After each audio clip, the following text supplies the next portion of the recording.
پستو لایک کن تا بریم آموزش رو بهت بدم. بریم.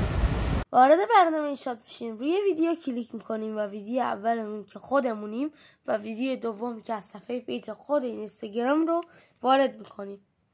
حالا ویدیو دوم رو انتخاب میکنیم و گزینه سویچ رو میزنیم و میکشیم میاریم بالای روی ویدیو اول. و حالا ویدیو اول که خودتی رو یه کپی ازش بگیر و یه سویچ بگیر و بیار روی ویدیوهات. و حالا کافیه اون ویدیویی که از صفحه پیجت گرفتی رو روش کلیک کنی و از گزینه ماسک از سمت چپ دومین مورد رو که انتخاب کردی اینورتش کنی. حالا ویدیو اولت رو انتخاب کنید و بک‌گراندش رو حذف میکنیم و دوباره گزینه ماسک رو میزنیم به این صورت و روی دست و لایک پستتون قرارش میدین. مرسی که تا انتهای ویدیو همراه هم بودین. لایک و فالو یادتون نره. پستو لایک کن تا بریم آموزش رو بهت بدم. بریم.